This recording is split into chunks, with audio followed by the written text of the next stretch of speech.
So I want to talk a little bit about the people that are showing up, and we're going to break this up again into the space owners, operators, and sort of the observer, researcher, involved crew. And the question I want to ask is two parts. Part A is, what is one of the, I don't want to put people in the boxes and say demographics, but what's one of the groups of people, the professions, that showed up that has surprised you? And then the sort of inverse of that question is, what is a group of people that you're interested in showing up that you haven't been able to reach yet? And so we can start from my side, we can work our way back down. That's right. Yeah. Some of the most surprising and interesting groups have been nonprofits. We had a group that was an Asian American art nonprofit working our space for a while before they found an art space. Now we have a group called the Global Lives Project. They've actually installed a video art installation in the space, which is really awesome. We have a certified financial planner in a space that's mainly tech people. That's been pretty surprising. In terms of more traditional types of people that we want coming in, I don't know. I think that's if you were to like carve out some percentage of your effort in outreach and really focus on a group that doesn't know about co-working but would really benefit from the way that you're creating a workspace and an environment and community, who might be on your list? Food cart vendors. We've actually had some start reaching out to us recently, and these are people who have small businesses, use things like Square. They themselves are a community. It's really big here. It's really big in San Francisco. It's growing. They need office space too. I mean, they're making money too, so they can pay for spaces a reasonable amount. And so now we have food trucks coming once a month to Parasoma, and we're trying to bring them into the community in other ways too, and say, this is a place for you to meet people too who you could work with, and think in other ways about your business that you might not have thought of before. And food's delicious. I concur. It seems obvious now, but 9 months ago, my most surprising members were remote workers. I never reached out to them. I never mentioned them in any of my SEO efforts. And yeah, so now remote workers make up about 1/3 of my membership, and a lot of them are international companies, which also was a surprise. Group I would most like to convince to try co-working is hardcore stay-at-home moms, like moms who really believe that they should be the primary and only caregiver of their children. We have a couple of moms at Cohere, and the moms get real relief when they find co-working and actually give their children to other people to watch, even if it's just a half a day a week or 1 day a month. But I would love to provide relief to hardcore stay-at-home moms. That's great. I love the word relief, by the way. That's like, I feel relieved every time you say it. It's great. Oh my God, maybe that can be a value.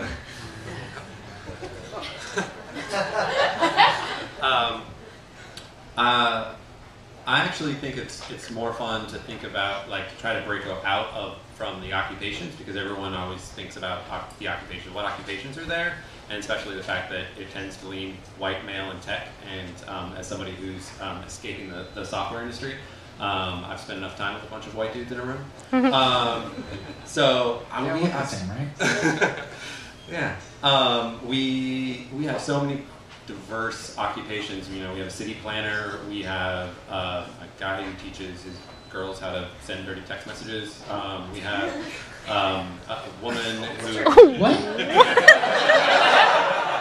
I'm not going to let you get past that. You have to explain that. Come on, it's just explain all the other ones. URL. Well, she's a city planner, and she... no, we have a guy who runs a business called Text Your Wife Into Bed, and that's his URL as well. Take notes. Yes. Text the romance back. Text the romance back is the nice one. Yes. But then we also have you know, a woman who she's in manufacturing. You know, she makes baby products, and that's, you know, it's like we didn't think that we would attract manufacturing, but her entire crew is in Chicago. She came out to Seattle because her husband, to be with her husband, who was doing a job in Seattle for 2 years, and so she works out of Office Nomad. She runs her company in Chicago.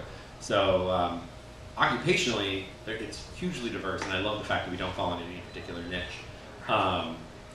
As for other communities that could benefit greatly from co-working, I've thought often that it would be really great for retired professionals that, you know, kind of, you know, they have a lot to contribute, and they're trying, you know, they don't necessarily think that they you know, they're looking for communities to be in, and it would be a huge benefit for everybody, for them and for us. And so I've constantly wanted to try to find, you know, people who are retiring that are specifically looking for creative ways to apply their skills. And I think that's an awesome opportunity for like mentor-mentee relationships. Yeah. that would be remarkable. I love that. Yeah, I think about the 18 to 24-year-olds who are experiencing unemployment, like 20 to 25% unemployment right now. This generation, which, you know, has the double sort of duty of like coming of age and finding a career, and also saving the friggin' world, you know, at the same time. And what co-working can do. I mean, my vision, part of my vision for co-working is that it's a place where someone who's new in town or traveling or is building a career or just got out of college, they can show up, they can find a cool project and some cool people, and whether it's paid or not paid, you know, they can start working, and maybe they can get some training and learn some stuff and build some relationships and get some guidance and mentoring and get on the way, you know, and not have to like move back to home and live with their parents in the suburbs and languish and get depressed. I think we're pretty interested. It is predominantly a male techie industry right now in terms of membership. We've started to see lawyers join groups, and you think about a lawyer. They're traditionally conservative. They have privacy as a major issue, and they even have legal responsibilities. And so when you start to see groups that move beyond the core joining and being successful from a forecasting standpoint, that's very exciting. So we've seen lawyers and accountants join. I think that's interesting. The group, and so the diversity to us means it is becoming a much more widespread phenomena and indicative of its future growth path. I think the group that we haven't seen join as much as we'd like to see are corporate employees, from not just large corporations but also mid-sized companies. I think to be successful, to scale dramatically, and we believe it is an industry that can scale dramatically, it will take that next wave in addition to the independents and the very small workers. And so we haven't seen as much of that as we would like, and we're looking at that as an indicator of when the next wave really accelerates.